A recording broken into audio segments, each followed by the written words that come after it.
Sheet panned blackened salmon with a little garlicky kale that is gonna keep you home for dinner. Good. Save the money and the calories, too. Right. So speaking of calories, by the way, I always try to be a little judicious with the olive oil when making a dish like this.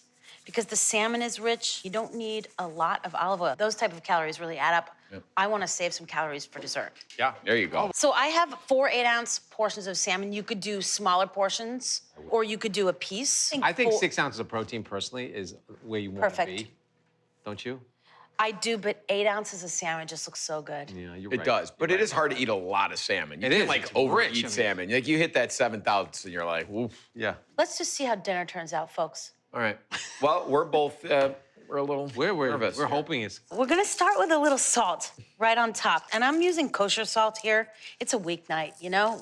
We're not getting out the pink Himalaya salt on Wednesday. And then we're gonna kind of mimic the idea of blackening by mixing together some spices that are found in a classic blackening spice mix. Blackened fish, made traditionally, is dipped in clarified butter and then dipped in really spicy spices mixed with garlic, and that's what makes it stick. And then you cook it in a roaring hot pan.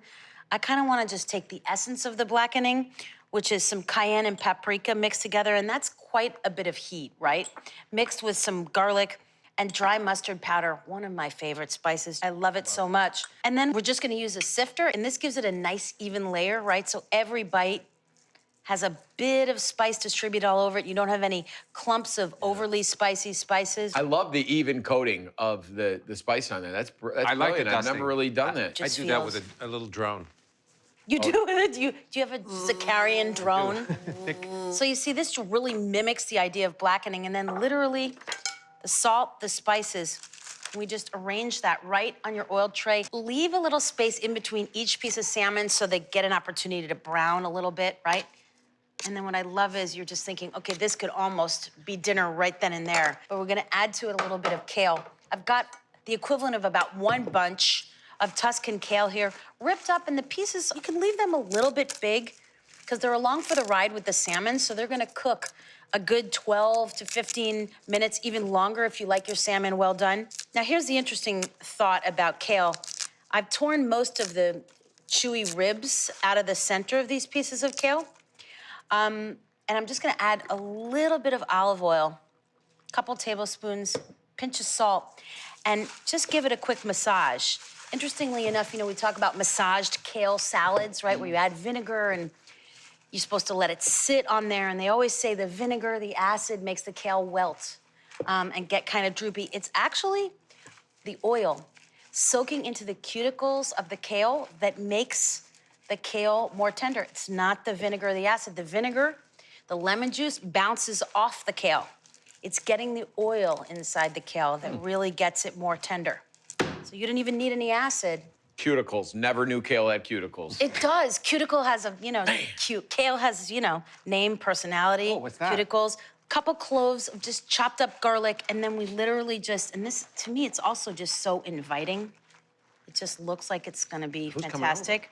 And if this is a little bit generous on the portion, honestly, I love eating this just chilled the next day, almost like you would a little scoop of tuna salad. Instead, you have some of this leftover salmon. I just sprinkle any garlic left in the bowl on there shamelessly. And then just a little sprinkle over top of some dried oregano.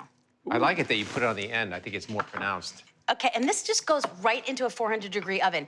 And you just cook it as long as you want your salmon to be cooked. So medium rare, I'm thinking 12 to 15 minutes. More well done, leave it in there for 20. The kale can hang.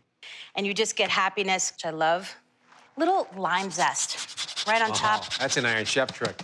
Yeah, just wake it up a little bit. You could totally use a lemon, by the way, but I kind of prefer that kind of more floral and almost bitter note from lime. And then I literally just cut it and just squeeze some lime right over the fish. Not so much over the kale, but we really want it to be over the fish. You could just serve it on that, right to the table. Yeah, right in the middle Stack of the of table. plates, have at it.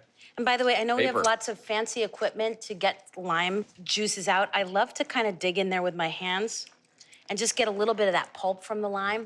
on there too. I think the kale this way is really delightful. It also has its character intact. Sometimes it gets so cooked you can't taste it. It gets that metallic Yeah, like taste. the kale chips, you know? It turns it's into like nothing. nothing. So I love the texture in this. So I have a fish purveyor who puts honey on all his fish, and I thought that was just ridiculous. I'd never cooked a piece of fish. There it is. The tiniest. You don't even know. What'd you just do? I don't even know. One I didn't say teaspoon. nothing. I don't know. I don't know. Did you see it? Yeah, no, and I know, I know a lot of chef friends of mine. They drizzle a little really good sherry vinegar on the top. Can you hear the kale, the crunch of it rustling right on top? Look at that, so pretty. And like you said, put the tray in the middle of the table on a trivet and dinner is served. Wednesday, you have to get dinner on quick before someone thinks about, you know, some egg rolls and dumplings, because I go there pretty quickly. That looks good. This is so good. Real good. I mean, this is, you really only need a fork. You barely need a knife to eat this. Oh. Really taste that salmon, but then you get those spices and the kale. Cooked enough, tender,